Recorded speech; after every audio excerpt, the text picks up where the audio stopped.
We see company names everywhere, right?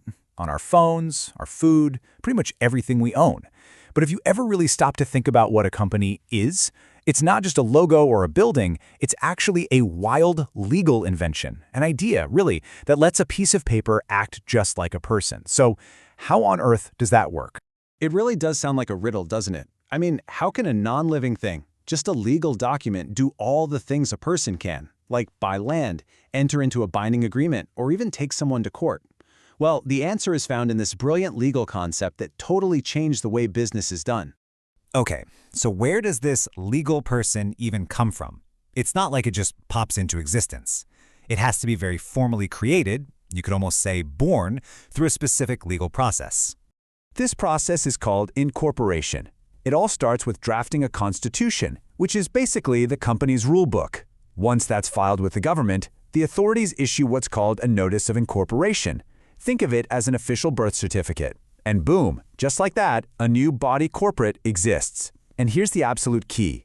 This new entity is now legally separate from the people who created it. So, our company is officially born. Now let's get into its most powerful and, you could say, revolutionary feature, something that works like a legal shield. This is the big idea right here: separate legal personality. It means the company has its own identity in the eyes of the law.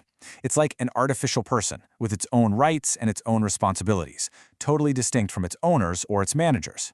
And this isn't just some legal technicality. It's the very thing that lets people take big risks in business without having to bet their own house and personal savings. This separation is what creates that protective shield. So if the company racks up a ton of debt, that's the company's problem, not the owner's. If the company signs a bad contract, it's the company that's on the hook. And if the business gets sued, it's the company's bank account at risk, not the personal savings of the shareholders. Their assets are shielded. Now this is a point that trips a lot of people up. The term limited liability doesn't mean the company has a cap on how much it can owe. Not at all. The company is responsible for every single cent of its debts. What's limited is the liability of the shareholders. Their personal risk is usually just the money they invested to buy their shares. Once they've paid for those, their job is done. Their personal stuff is safe.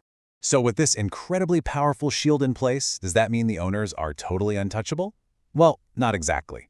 The law has a way of peeking behind the curtain when things get fishy. You see, having a separate legal personality is a privilege. It's not a free pass to cause trouble. So when people try to use the company structure to do something fraudulent or improper, the courts can and will step in. The law itself actually spells out situations where that shield can be broken. For instance, if a director keeps racking up debt knowing full well the company has no chance of paying it back, they can be made personally responsible. Or if they run the business specifically to cheat creditors. In those cases, the law says, nope, you can't hide behind the company anymore. And it's not just about what's written in the statutes. Over time, courts have developed their own rules. So if someone sets up a company just to dodge a personal contract they already signed or to commit an outright fraud, a judge can essentially say, nice try, but I see what you're doing. They will ignore the corporate structure, they call this piercing the corporate veil, and go right after the individuals behind it. Okay, so we've seen how a company is born and what protects its owners, but who's actually running the show day to day? That brings us to the people inside the company and the very important rules they have to play by. This is a really fundamental split. You've got the shareholders, they're the owners, and then you have the directors, they're the managers. Now, in a small startup, these might be the exact same people.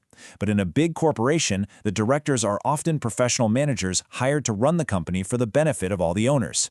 Because directors are essentially managing other people's money, the law puts some very serious responsibilities on their shoulders. These are called fiduciary duties. They have to be honest, act in the company's best interest, and be careful. Crucially, they have to avoid conflicts of interest, and they can't use their power for personal gain. Like, say, just to keep themselves in charge. So what happens if the directors mess up and hurt the company? Well, this is where it gets a little tricky. Since the company is its own legal person, the general rule is that the company has to be the one to sue the people who wronged it. An individual shareholder can't just decide to file a lawsuit on the company's behalf. But what if the people who did the wrong thing are the ones in charge? The law has a workaround for that. Shareholders basically have two main weapons in their arsenal. A derivative action is when a shareholder gets the court's permission to step into the company's shoes and sue on its behalf. This usually happens because the directors who caused the problem are refusing to sue themselves. An oppression remedy, though, that's different. That's a personal fight. It's for when a shareholder themselves is being treated unfairly. Maybe they're being frozen out of the business, or the people in charge are ignoring their rights. All right, almost every story has an ending.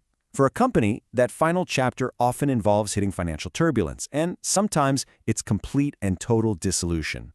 When a company gets into serious financial trouble, it usually goes down one of two roads. Judicial management is basically a rescue mission. The whole point is to try and rehabilitate the company to keep it alive. Winding up, or what's also called liquidation, is the opposite. It's admitting the company can't be saved. The goal here is just to sell off everything in an orderly way to pay back as many creditors as possible before turning out the lights for good. And really, at the end of the day, while there can be other reasons, the number one trigger for a court to force a company to shut down is pretty simple. It just can't pay its bills anymore. The money has run out. And the law makes this incredibly concrete. For example, in a place like Singapore, if a creditor is owed more than $10,000, they can send a formal notice demanding payment. If that bill isn't paid within 3 weeks, the company is legally presumed to be insolvent. That can be the first official step on the path to liquidation. So you can see the company is a real double-edged sword.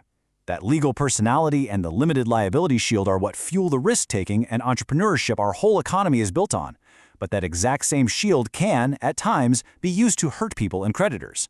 And that leaves us with a big question to chew on. Does the law as it stands today really strike the right balance?